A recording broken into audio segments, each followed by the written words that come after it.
अस्सलाम वालेकुम स्टूडेंट्स। आज हम 10th क्लास की मैथमेटिक्स को लेकर चलेंगे जिसमें हम चैप्टर नंबर फर्स्ट को डिस्कस करेंगे। चैप्टर नंबर फर्स्ट हमारे पास कौन सा है? Quadratic equations. क्वाड्रेटिक इक्वेशंस को हम लेकर चलेंगे जिसमें हम क्वाड्रेटिक इक्वेशन से रिलेटेड क्वेश्चंस को हल करेंगे। अभी हम इंट्रोडक्शन करते हैं क्वाड्रेटिक इक्वेशंस का। क्वाड्रेटिक इक्वेशंस क्या होती हैं? इक्वेशंस ऑफ डिग्री 2, यानी वो इक्वेशंस जिनकी हमारे पास हाईएस्ट डिग्री 2 होती है वो हमारे पास क्वाड्रेटिक इक्वेशंस होती हैं। क्वाड्रेटिक इक्वेशंस की स्टैंडर्ड फॉर्म आपके सामने ये लिखी हुई है, ax² प्लस या माइनस bx प्लस या माइनस c इक्वल टू 0। यानी इधर हमारे पास वेरिएबल x है, x की हाईएस्ट पावर हमारे पास क्या है? 2 है। इधर x की पावर 1 है, इधर x की पावर 0 है, इक्वल टू 0। ये हमारे पास क्या है? क्वाड्रेटिक इक्वेशंस, और ये स्टैंडर्ड फॉर्म है क्वाड्रेटिक इक्वेशंस की। अभी आप देखें हमारे पास ये जो a b c है ये हमारे पास कांस्टेंट है। a b और c जो है हमारे पास ये कांस्टेंट है, यानी आप इनको कह सकते हैं 1 2 3 या कोई भी नंबर ये हो सकता है। ठीक है, ये इसकी स्टैंडर्ड फॉर्म है। तो जब भी हम कोई भी क्वेश्चन हल करेंगे क्वाड्रेटिक इक्वेशन से रिलेटेड, पहले उसको हम स्टैंडर्ड फॉर्म में लिखेंगे, उसके बाद उसे हल करेंगे। नेक्स्ट हम जाते हैं जी methods of solving quadratic equations. Quadratic equations को सॉल्व करने के कौन से मेथड्स हैं? 3 मेथड्स हैं जी। नंबर 1, बाय यूजिंग फैक्टराइजेशन हम क्वाड्रेटिक इक्वेशन को सॉल्व कर सकते हैं by using completing square method. और नंबर 3 है बाय यूजिंग क्वाड्रेटिक फार्मूला, हम क्वाड्रेटिक इक्वेशन को सॉल्व कर सकते हैं। नंबर 1 हम फर्स्ट मेथड को लेकर चलेंगे जो है फैक्टराइजेशन मेथड, जिसको आप क्लास 9th में डिटेल के साथ पढ़ चुके हैं और उसके क्वेश्चन भी आपने हल किए हैं। अभी हम इधर भी इसको डिस्कस करेंगे, factorisation method.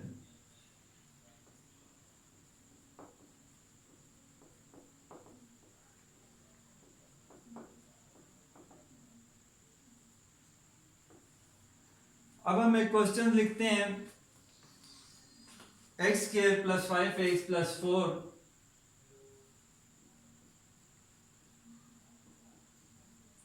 Is equal to 0। इसको हम फर्स्ट मेथड से हल करेंगे जो कि फैक्टराइजेशन मेथड। आपको पता है फैक्टराइजेशन से किसी भी क्वेश्चन को कैसे हल किया जाता है, कोई थोड़ा बहुत आइडिया इसका आपको होगा। देखते हैं जी कैसे होगा ये। x² प्लस 4, ये जो हमारे पास कांस्टेंट नंबर है और हाईएस्ट डिग्री वाला जो हमारे पास वेरिएबल है, इन दोनों को हम क्या करेंगे? मल्टीप्लाई करेंगे। x² मल्टीप्लाई बाय 4, ये हमारे पास आ रहे हैं 4x²। नहीं, हमने कोई से दो ऐसे नंबर लेने हैं जिनको हम मल्टीप्लाई करें तो हमारे पास 4x² आए। उन्हीं नंबर्स को हम जब प्लस या माइनस करें, प्लस या माइनस करें, हमारे पास क्या है? मिडल में जो नंबर है वो आए। इधर मिडल में 5x है, ये आना चाहिए। अब हम पहले चेक करते हैं ये जो 4, कौन से दो नंबर हैं जिनको हम मल्टीप्लाई करेंगे तो 4 आता है। हम पेयर चेक कर लेते हैं, 2 2s are 4, 2 को 2 से मल्टीप्लाई करेंगे ये 4 होता है। तो इससे पहले अगर हम देखें 1 मल्टीप्लाई बाय 4, 1 4s are 4, एक को 4 के साथ मल्टीप्लाई करें तो हमारे पास 4 आता है। तो 4 पे यही दो पेयर बनते हैं। अब हम देखते हैं इनमें से 5 किस पेयर में से बन सकता है? प्लस या माइनस करें, 5 किस पेयर में से बन सकते हैं? अब हम अगर इस पेयर को देखें,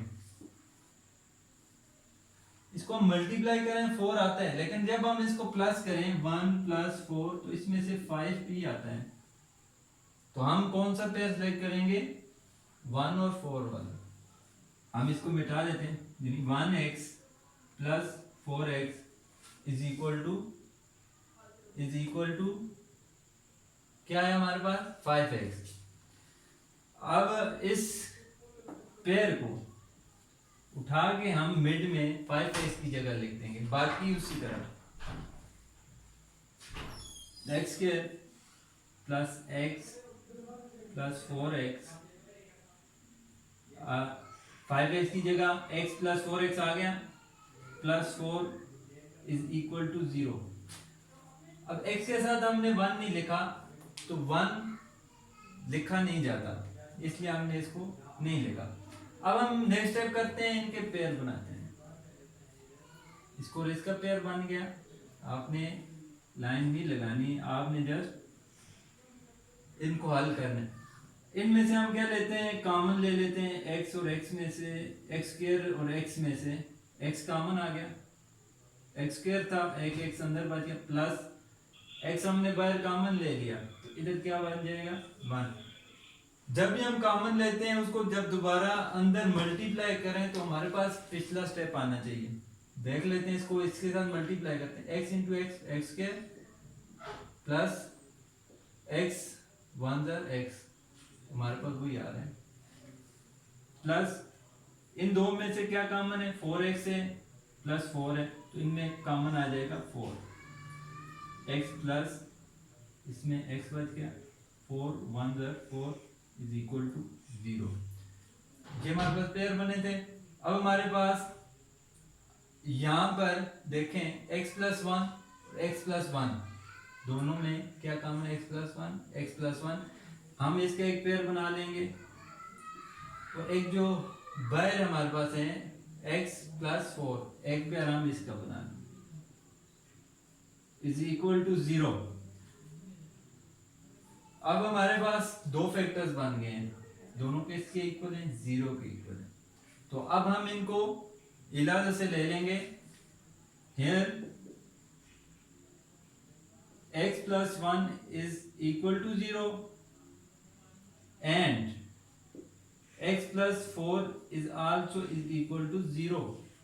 x plus 1 भी 0 के इक्वल है और x plus 4 भी 0 के इक्वल है। तो इधर से हम क्या करते हैं, x की वैल्यू निकाल लेंगे, 1 को शिफ्ट कर देंगे उस तरफ, x इज इक्वल टू 0 पहले का मौजूद है, प्लस 1 उस साइड जाएगा तो माइनस 1 हो जाएगा, 0 माइनस 1 हमारे पास क्या है minus 1, x is equal to minus 1, x की एक वैल्यू आ गई। इधर देखते हैं, x plus 4 is equal to 0, plus 4 को उस तरफ ले जाएं, क्या हो जाएगा, x is equal to 0, plus 4 उधर जाएगा तो minus 4, 0 minus 4 is equal to minus 4, x is equal to minus 4। हमारे पास x के दो आंसर आ गए। x के दो आंसर क्यों आए, इसलिए आए कि हमारे पास जो वेरिएबल x था उसकी पावर या उसकी डिग्री 2 थी, तो इसलिए हमारे पास x के दो आंसर आए। तो हम सॉल्यूशन सेट लिख लेते हैं।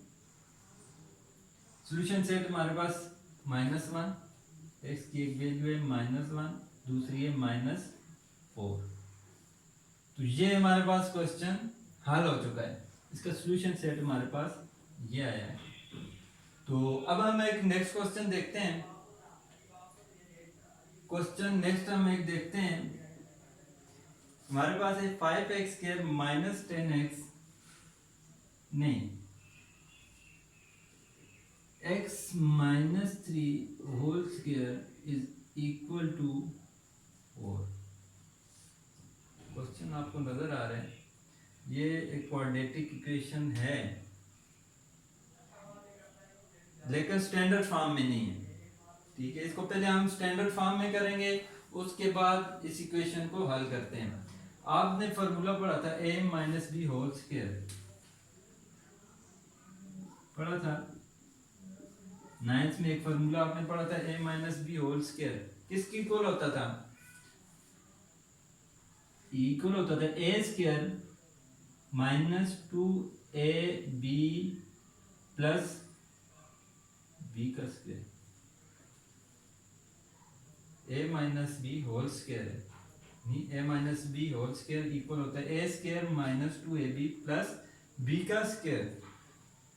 तो इधर ये भी यही वाला फार्मूला है, इसको इधर ओपन कर लेते हैं, a का स्क्वायर यानी x का square minus 2a into B, a हमारे पास x है, b हमारे पास क्या है 3, ब्रैकेट्स डाल लेते हैं ऐसे, प्लस बी का स्क्वायर यानी 3 का स्क्वायर इज इक्वल टू वो उसी तरह 4। अब इसको सिंपल कर लेते हैं, एक्स स्क्वायर माइनस 2 3 जार 6 एक्स प्लस 3 का स्क्वायर 9 इज इक्वल टू 4।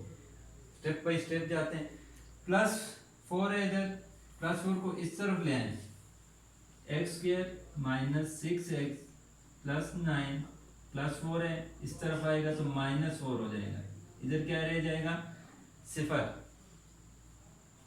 अब x square minus 6x plus 9 minus 4, इसको सिंप्लीफाई कर दें, प्लस 9 में से माइनस 4 जाएगा तो क्या रह जाएगा plus 5। X square minus 6x 9 minus 4 plus 5 equal to 0। अब ये देखें हमारे पास, ये हमारे पास स्टैंडर्ड फॉर्म बन चुकी है। अब हम इसको फैक्टराइजेशन से हल करेंगे। ठीक है, मैंने आपको पहले बताया था कि कोई भी क्वेश्चन होगा क्वाड्रेटिक इक्वेशन से रिलेटेड तो पहले हम उसकी स्टैंडर्ड फॉर्म बनाएंगे, उसके बाद उसको हल करेंगे। तो अब ये क्वेश्चन आप खुद हल करेंगे स्टूडेंट्स, ये फैक्टराइजेशन से, इसी तरह जिस तरह ये क्वेश्चन हमने हल किया। तो इंशाल्लाह नेक्स्ट लेक्चर में हम पढ़ेंगे सेकंड मेथड जो कि कंप्लीट स्क्वायर मेथड। तब तक के लिए